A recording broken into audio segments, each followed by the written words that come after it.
Hoje a minha tarefa aqui é árdua. Eu vou falar para vocês quanto tempo dura um processo. Evidentemente que eu tenho que trabalhar com realidades específicas, né? Nós temos no Brasil processos administrativos, de ordem criminal, de ordem trabalhista, de ordem civil, de ordem tributária, de ordem previdenciária, desportiva, enfim.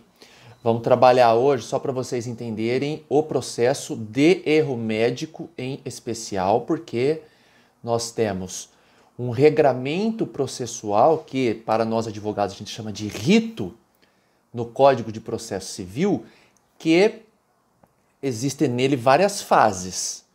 E o processo de erro médico consegue permear todas essas fases, sendo que alguns processos não precisam passar por todas as fases. Como assim, O'Malley? Vou explicar.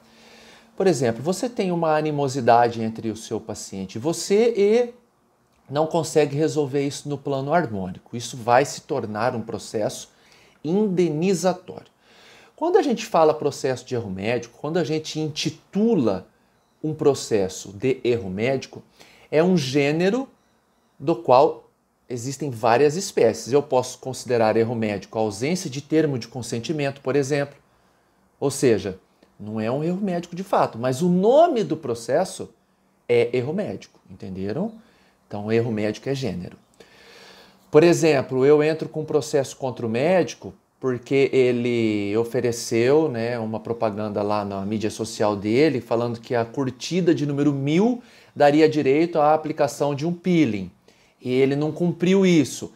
Eu ajuizo um processo e o registro no tribunal como erro médico, sendo que nem houve atendimento em si. Então, nós estamos falando de um caráter abstrato do qual o erro médico tem várias circunstâncias que se concretizam. Então, o erro médico de fato é uma coisa, o processo de erro médico é outra.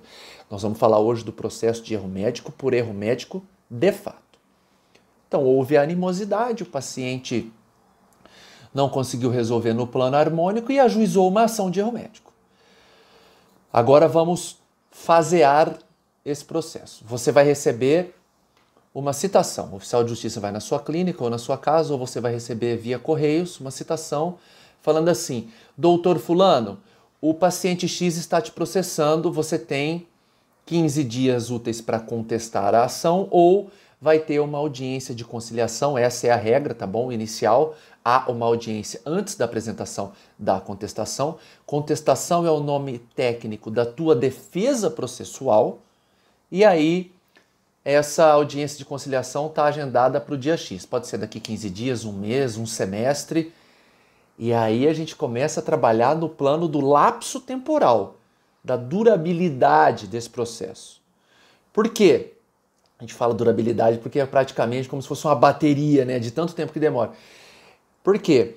Depende da vara. Essa é a primeira variável. O que é vara? Vara é o cartório, é o setor do poder judiciário no qual a sua ação tramita. Então, por exemplo, existem cidades que têm aí uma ou duas varas cíveis. Existem cidades que têm 150, entendeu? Por exemplo, São Paulo capital tem vários fóruns, entendeu? Aí você pega uma cidade aí mais ou menos de 500 mil habitantes, podem ter 6, 8, 10 varas cíveis, que é onde tramita o seu processo. O comportamento, a operação da vara influencia nesse prazo. Tem vara que trabalha mais rápido, tem vara que é mais devagar, às vezes tem vara que tem funcionário que tem mais férias ou licença premium. O'Malley, é um absurdo isso que você está falando. O absurdo é o formato que o judiciário brasileiro atua. Esse é o absurdo, não é o que eu estou falando. O que eu estou materializando é o funcionamento do judiciário na prática para você entender. Aí você vai apresentar, né, a sua defesa verbal ali ou tentar... Não, apresentar a defesa verbal não, vamos lá. Você vai tentar fazer uma conciliação, por isso que chama audiência de conciliação. Ah, o paciente quer 100 mil, eu vou oferecer 2 mil, se ele aceitou, acabou o processo. Não significa que eu estou assumindo culpa, significa apenas que o processo acabou. Tá bom? Tá bom. Não houve acordo, não houve conciliação, não houve uma composição amigável, você vai apresentar a defesa. Desse dia você tem 15 úteis para a apresentação da sua contestação. E aí depois, se vocês quiserem, por favor, curtam, né, dê o like, ativem o sininho e se inscrevam no canal. Se vocês quiserem, depois eu faço um vídeo só de como apresentar essa contestação. É importante você, médico, ter essa ciência, porque você tem que trabalhar ativamente, né, a quatro mãos com o seu advogado nessa contestação. Mas vamos lá. Apresentada essa contestação, o paciente vai replicar o que você disse aqui. Ok? É como se fosse a contestação da contestação. Quem entra com o processo tem essa prerrogativa de acordo com o código. Ok. Passada a fase da réplica, o juiz vai nomear um perito para saber se houve erro de médico de fato ou não. E aí abre-se novo prazo para a apresentação de perguntas, mais conhecidas no ramo jurídico como quesitos. E aí o teu advogado vai fazer perguntas que dão ensejo à sua lisura no ato médico, a sua probidade, a ausência de negligência, imprudência e imperícia. Ok? Aí ele apresenta essas perguntas e o perito entrega um laudo. Após o laudo, você pode ainda apresentar perguntas suplementares. Depois disso, o juiz vai marcar uma nova audiência. Essa audiência se chama audiência de instrução e julgamento, tá bom? Debates. E aí nós vamos ali conversar com o juiz. Você vai responder perguntas do outro advogado, também do juiz. Ali teremos as oitivas, né, que são os depoimentos das testemunhas. O perito pode falar também. Nós podemos ter um assistente técnico que é como se fosse um perito que está do nosso lado, que vai facilitar o entendimento da questão técnica. Acabada essa audiência, né, que é um momento de relevante e singular estresse para você, médico, o juiz vai emitir a sentença, né? O verbo correto é prolatar a sentença. Quando? Sabe Deus. Ele pode prolatar, às vezes, no exato momento da audiência. A cada 1000 processos acontece isso em uma oportunidade. Normalmente ele emite essa sentença daí 20 dias, 30 dias, 6 meses. Depende, tá bom? Acabou o processo na primeira instância. O que é a primeira instância? É o fórum, a vara que tramita o processo. Vamos dar um exemplo aqui de São José do Rio Preto ou do interior do estado de São Paulo. Sorocaba. O processo tramita em Sorocaba. Isso tudo que eu expliquei aqui está acontecendo em Sorocaba. O juiz prolatou a sentença, alguém vai recorrer dessa sentença. Pode ser que sim, pode ser que não. Na maioria das vezes, sim. Nós vamos rediscutir esse processo em São Paulo, ok?